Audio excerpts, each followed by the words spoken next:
How to buy a perfect laptop in 2026। So आज का video जो भी देख रहा है 2026 में जिनको लैपटॉप लेना है और कौन सा लैपटॉप ले, ये आपको कंफ्यूजन है तो इस वीडियो के थ्रू आपको पूरा कंफ्यूजन क्लियर हो जाएगा। 2026 में जो आप लैपटॉप लोगे ना तो वो इस वीडियो देखने के बाद ही आप लोगे, बिकॉज लैपटॉप जो है ना बहुत ही आपको सोच समझ के आपको लैपटॉप लेना होगा। तो मैं इन 5 चीजों के बारे में बात करने वाला हूं, जो कि वो 5 चीजें आप समझेंगे, उसके बाद आप डिसाइड कर पाएंगे कि आपको लैपटॉप लेना चाहिए 2026 में। तो अगर कोई भी लैपटॉप लेने जाता है तो सबसे पहले ये सब चीजें बहुत सुनता होगा, यू सीरीज, 12th जनरेशन या फिर रैम, प्रोसेसर। तो ये सब एग्जैक्टली क्या होता है एंड कैसा क्या है वर्क करेगा लैपटॉप में, तो सारी चीजें के बारे में मैं आपको डिटेल में मैं बताऊंगा। अगर आप लैपटॉप लेने का मन बिल्कुल ही बना ही चुके हो तो सबसे पहला चीज के बारे में जो आपको ध्यान देना है वो देना है जनरेशंस। अभी ये जनरेशंस का मतलब क्या होता है? सिंपली जनरेशंस का मतलब होता है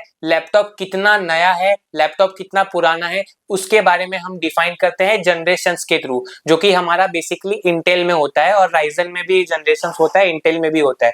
तो जनरेशंस हमेशा हम प्रोसेसर का बताते हैं कि वो प्रोसेसर कितना पुराना है कितना नया है, तो हमें जनरेशंस के थ्रू पता चलता है। अभी जनरेशन में मैं आपको बता दूं कि मिनिमम जो है ना वो 12 जनरेशन चल रहा है। मतलब पहले जो है 1 ईयर पहले लोग 12 जनरेशन लेते थे। अभी लेटेस्ट जो अगर आप लैपटॉप लोगे तो मेक श्योर कि आप 14 जनरेशन का ही लो। अभी एकदम 14 जनरेशन है और 2026 में आपको अल्ट्रा 14 जनरेशन भी देखने मिलेगा, मतलब अल्ट्रा सीरीज के जनरेशन भी देखने मिलेंगे।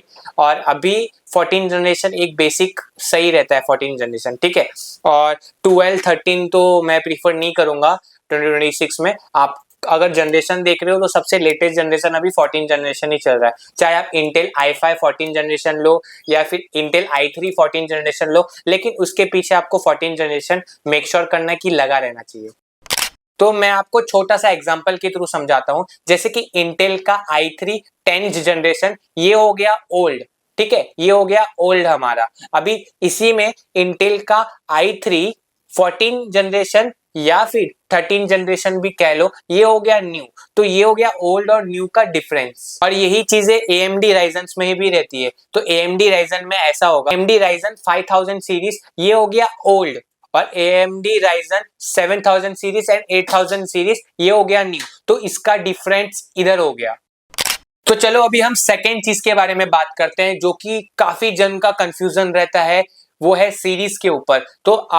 तो अगर लैपटॉप लेने जा रहे हो तो सबसे कॉमन चीजें आपको मिलती है सीरीज के ऊपर। तो आपको यू सीरीज लेना चाहिए, पी सीरीज लेना चाहिए या एच सीरीज लेना चाहिए। तो ये यू सीरीज, पी सीरीज और एच सीरीज, ये तीनों में क्या डिफरेंस है तो मैं आपको बताता हूँ। तो पहले बात करते हैं यू सीरीज का। तो यू सीरीज जो रहता है ना वो बैटरी फ्रेंडली रहता है। मतलब यू सीरीज में आपको ज्यादा बैटरी कंजम्पशन मिलता है, मतलब आप ज्यादा यूज कर सकते हो लैपटॉप को। और यू सीरीज का यूजर्स में बताता हूँ कि यू सीरीज किन के लिए, तो जो नॉर्मल वर्क करते हैं, मल्टीटास्किंग काम नहीं करते हैं, बेसिक यूज हो गया, स्टूडेंट हो गया, या फिर नॉर्मल एक्सेल वर्ड चलाना है और ऑफिस प्रोफेशनल्स के लिए, तो उनके लिए यू सीरीज बेटर है। आप इसमें कोई हैवी काम या मल्टीटास्किंग नहीं कर सकते हो, ठीक है।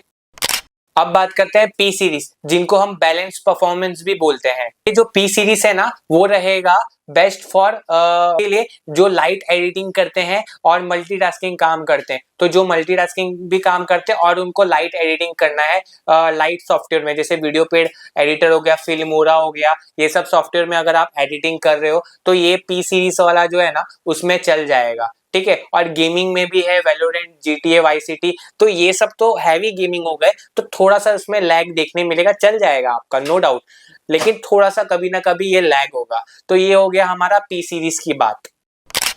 अब गाइस देखते हैं एच सीरीज। तो ये जो एच सीरीज है ना ये तो बहुत ही अच्छा है। एच सीरीज हैवी परफॉर्मेंस के लिए लोग लेते हैं। तो मैंने आपको लाइन वाइज सबसे लो वाला सीरीज बताया, फिर उसका मिड वाला बताया, फिर सबसे लास्ट हमारा रहता है एच सीरीज। तो एच सीरीज जो है किन के लिए रहता है वो भी मैं आपको बताता हूँ। तो एच सीरीज जो है best for 3D rendering, 3D VFX जो यूज करते हैं उनके लिए, हैवी गेमिंग जैसे वैलोरेंट और GTA की बात करूं मैं, तो ये बिल्कुल भी लैपटॉप में आपका लैग होगा ही नहीं अगर आपका एच सीरीज है। तो इससे भी कोई हैवी वाला गेम है, अगर कोई थर्ड पार्टी गेम है तो वो भी इजीली वर्क करेगा, बिकॉज ये एच सीरीज आपका लैपटॉप होने वाला है। तो एच सीरीज जो है वो मल्टीटास्किंग काम का तो है ही, ताकि इसमें आप हैवी एडिटिंग जो कि आपको मल्टीपल टूल्स आपको यूज करने पड़ते हैं, मल्टीपल 3D इफेक्ट्स डालने पड़ते हैं, तो ये सब के लिए एच सीरीज बहुत बेटर है। और जो थर्ड चीज आपको ध्यान रखना है वो देखना है आपका प्रोसेसर का कोर। तो कोर बहुत ही इंपॉर्टेंट होता है। अगर आप कोर अच्छे से चूज करेंगे कि मुझे कौन सा कोर का प्रोसेसर बैठाना है अपने लैपटॉप में, या कौन सा लैपटॉप का प्रोसेसर मैं रखूँ, चीज जो है ना वो आपको पता चलेगा कि आपको लैपटॉप में यूज क्या करना है। अगर आप लैपटॉप खरीद रहे हो तो आपको तो पता ही होगा कि आप किस लिए लैपटॉप लेने जा रहे हो, मतलब क्यों लैपटॉप ले रहे हो और क्यों खरीदना है आपको लैपटॉप, इतना तो आपको आइडिया होगा ही। तो उस हिसाब से आपको कोर डिसाइड कर लेना है। एंड आपको थोड़ा सा और वीडियो ट्यूटोरियल देखना है कि i3 कोर में क्या क्या यूज कर सकते हैं, i5 कोर में क्या क्या यूज कर सकते हैं, i9 कोर में क्या क्या यूज कर सकते हैं। अभी सबसे लेटेस्ट i9 चल रहा है, तो i9 जो है, जो एच सीरीज ले रहा है वो i9 कोर ले सकता है। तो ये सारे कोर्स का भी आपको ध्यान रखना। इन सिंपल मैं आपको बताऊं तो कोर का मतलब होता क्या है। बेसिकली कोर बताता है कि लैपटॉप कितना फास्ट वर्क करेगा, सिंपल यही है। जितना ज्यादा हैवी कोर रहेगा उतना ज्यादा फास्ट आपका लैपटॉप वर्क करेगा। तो इंडिया में जो है ना 90% लोग जो अभी 2025 में मैंने आप देखा है डेटा, तो 90% लोगों ने i5 कोर ही लिया है, क्योंकि i5 एकदम मिड रेंज में भी आता है और वो कोर सपोर्ट भी उसका अच्छा ही है। तो i5 कोर लिया है इंटेल का, और अगर AMD की बात करें तो Ryzen 5 बिठाया है उसने कोर में। सो अभी बात करते हैं फोर्थ पॉइंट की तरफ, फोर्थ वाला देख लेते हैं। तो फोर्थ में मैं बात करने वाला हूँ रैम के बारे में। हाँ, आपने सही सुना कि रैम हमारे सिस्टम के लिए, हमारे लैपटॉप के लिए बहुत ही ज्यादा जरूरी होता है। अभी जो एक एवरेज लोग रैम लगा रहे हैं अपने लैपटॉप में, तो वो एवरेज रैम जो है वो 16 GB रहता है।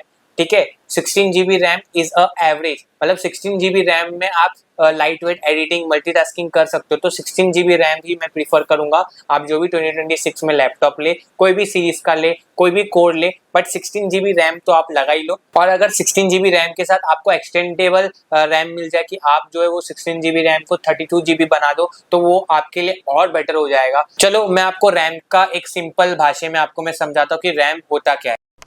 तो रैम ये होता है कि एक साथ आप कितना ऐप्स चला पाओ साथ में, तो इसका मतलब होता है रैम। मतलब रैम की मदद से ये पता चलता है कि एक साथ कितना सारा ऐप आप चला पा रहे हो, मतलब मल्टीटास्किंग काम कर पा रहे हो रैम की वजह से। अगर आपका रैम कम होगा, लाइक 8 GB रहेगा रैम, तो आप बिल्कुल भी इतना मल्टीटास्किंग काम नहीं कर पाएंगे। अगर आपका रैम 12 GB या 16 GB 32 GB रहता है, तो आप बहुत सारे मल्टीटास्किंग एप्स बैकग्राउंड में भी प्ले होगा, चलेगा, आपका बिल्कुल भी कुछ ऐसा लैग नहीं करेगा। अगर रैम ही कम है तो आपका बैकग्राउंड में 3-4 काम चल रहा है लैपटॉप में, तो वो दूसरा आप टैब बदल रहे हो तो उसमें अप डाउन होगा और टैब्स जो है वो कम ज्यादा चलेगा। अभी फिफ्थ एंड लास्ट हम बात करते हैं कि स्टोरेज के लिए आपको क्या लगाना चाहिए, HDD, हार्ड डिस्क, SSD या फिर NVMe SSD। तो 3 तरह के स्टोरेज वाले चीजें आते हैं लैपटॉप में, तो आपको अभी कौन सा बेस्ट पड़ेगा। मैं आपको पहले ही वार्निंग दे दूं कि HDD आप बिल्कुल मत लगाओ। हार्ड डिस्क वो बहुत ही पुराना हो गया है, पुराने जमाने में चलता था, और HDD जो है वो आपके लैपटॉप का जो वो है वो मोटा बना देता है। मतलब अभी जितने भी आप लैपटॉप देखोगे सब में SSD या फिर NVMe SSD तो यही मिलते होंगे। HDD वाला लैपटॉप अगर आप पहले ही सोचे हो तो आप बिल्कुल भी रॉन्ग हो। 2026 में बिल्कुल भी HDD को आप चूज मत करो, उसको पूरा अवॉइड करो। आपको अगर लैपटॉप लेना है तो वो सिर्फ आप SSD देखो। SSD आपको 512 GB SSD या अच्छा SSD, अगर आपको NVMe SSD मिल जाए तो वो और बेटर है। अब फाइनल समरी में चलते हैं। तो मैंने आपको बताया latest generation, latest series, latest core और SSD आपको कौन सा लेना है। ये 5 चीजों को आपने ध्यान देके सही लैपटॉप चुना आपके लिए 2026 में, और आपने थोड़ा सा बजट बढ़ा के अच्छा वाला लैपटॉप चूज किया, तो वो आपके लिए 5-6 साल के लिए कोई भी टेंशन नहीं है। 5-6 साल के लिए आप आराम से चला सकते हो ये लैपटॉप। हाँ, आपके लिए मैं एक और चीज मैं बोलता हूँ, अगर आपको आपका बजट पता है और आपको आपका यूज पता है तो आप मुझे कमेंट कर दो, तो आपका बजट और यूज के हिसाब से मैं आपको सजेस्ट करूंगा बेस्ट लैपटॉप, मैं आपको कमेंट में ही सजेस्ट कर दूंगा, नहीं तो उसके लिए नेक्स्ट वीडियो भी मैं बना दूंगा। अगर आप अपना बजट और यूज क्या है आपका वो आप मेरे को कमेंट में बता दोगे तो। चलो इसी के साथ मिलते हैं हम लोग नेक्स्ट वीडियो में, और इस वीडियो को आप एक लाइक कर दीजिए, और चैनल को आपने सब्सक्राइब नहीं किया है तो मेक श्योर आप चैनल को सब्सक्राइब करके ही वीडियो एंड कीजिएगा। तो चलो मिलते हैं नेक्स्ट वीडियो में, bye bye and see you guys.